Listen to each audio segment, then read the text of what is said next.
Mēs diezgan bieži esam sūkstījušies par to, ka Eiropas Savienībā pārdošanā ir palicis ļoti maz lielo klasisko minivenu, jo to nišu veiksmīgāk vai mazāk veiksmīgi ir aizstājuši vienkāršākie septiņvietīgie crossoveri. Bet ja gribās tādu pa īstam minivenu, nevis kaut ko pa pusē, tad laikam jāsāk skatīties pāri Atlantijas okeānam. Un no tās puses pie mums šodien ir atceļojis Chrysler Pacifica.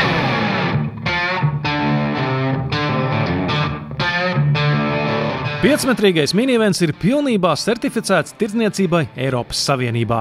Latvijā to piedāvā pazīstamais autotirgotājs TC Motors, kurš no Krasta ielas pārcēlies uz jaunām telpām Mežciemā. Jā, es jau dzirdu iebildumus, cik tad man būs gadā nodoklis par tev 3,8 litru V6 motoru un cik tur tie CO2 man sanāks un tā tālāk 1001 jādod nodokļos.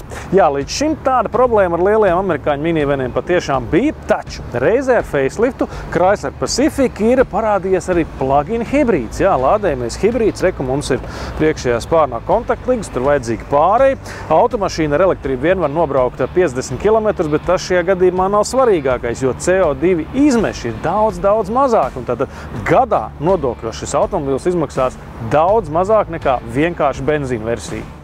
Saskaņā ar tehniskajiem datiem vidējais degvielas patēriņš ar uzlādētu bateriju ir 2,8 litru uz 100 km, bet CO2 izmeši 67 gramu uz kilometru.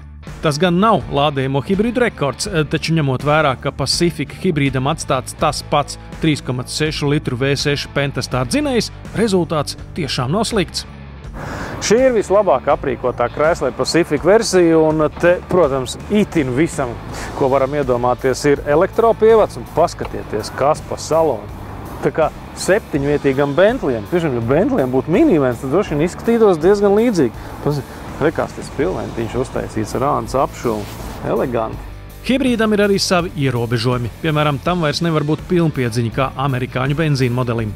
Viena no retajām detaļām, kām Chrysler Pacifica nav elektriskā piedziņa, ir trešās rindas sēdekļi, jo tie ir jāsaloka un jāatloka ar roku. Taču arī šeit viss ir izdomāts līdz sīkumam. Tātad ar šo ļipiņu mēs nolokam galvas balstus.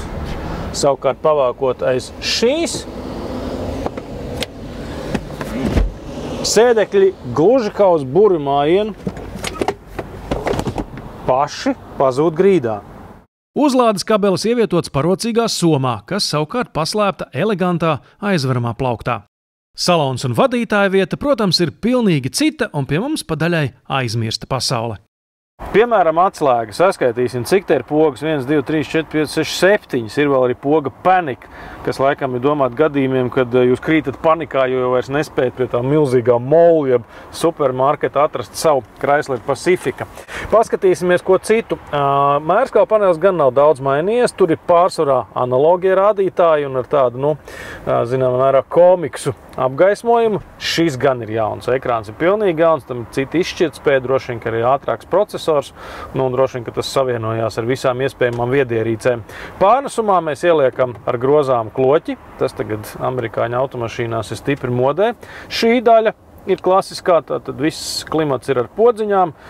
Te pa vidu ir daudz vietas visādiem sīkumiem. Protams, milzīgs parocens ar tikpat milzīgu kasti apakšā, stūri, regulējas mehāniski. Un visbeidzot, ļoti amizanta un mīļa detaļa. Stikla pacēlāja pogas joprojām nāk no tās ēras, kad Chryslers vēl bija sadivies rociņās ar Mercedes, jo šitās pogas es atceros vēl no, kaut kādas vecās M-klases.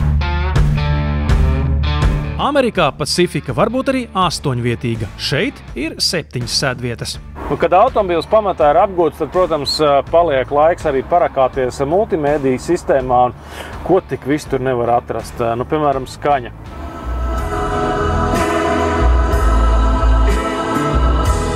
Skaidrs, ka Harmans Kardons, bet tomēr amerikāņu mašīnā Harman Kardons skan citādi nekā, piemēram, Eiropas vai kur vēl jau vairāk Japāņu automobīlī. Super! Iedomājieties, viņam ir novērošanas sistēma 2. un 3. sēdekļu rindai. Jūs sēžot pie stūras, varat paskatīties, kas tur notiek, kurš dara. Tas ir neiedomājums. Eiropas mašīnā jūs neko tādu neatradīsiet.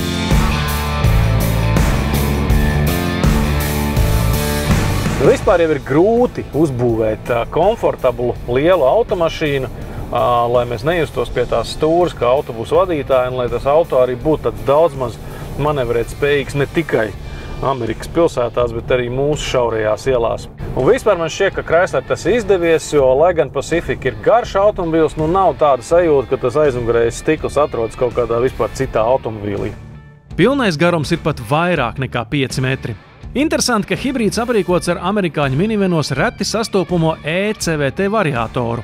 Elektromotori te patiesībā ir pat 2 – galvenais gaitas motors un vēl atsevišķs motors ģenerators. To visu baro 16 kWh baterija.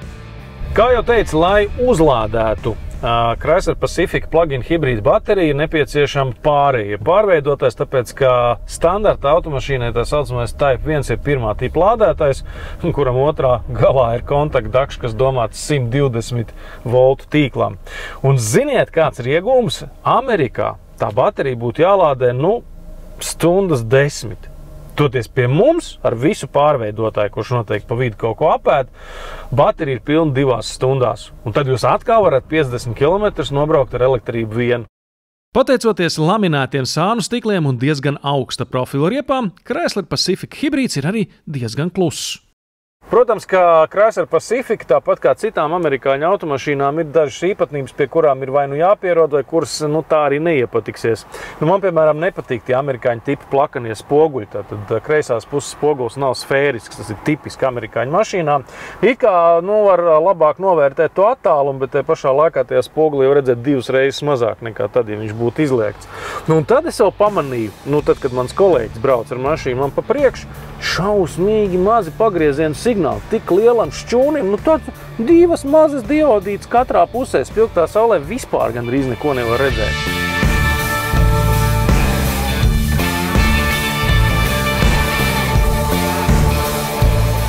Droši vien, ka Amerikā Chrysler Pacifica nav nekas īpašs. Tāds vidējās klases minivens dažādās komplektācijās. Taču nonācis pie mums, tas jau sāk izskatīties pēc luksus klases automašīnas, tikai 7 sēdvietām. Un tas mūsdienās tomēr ir retums.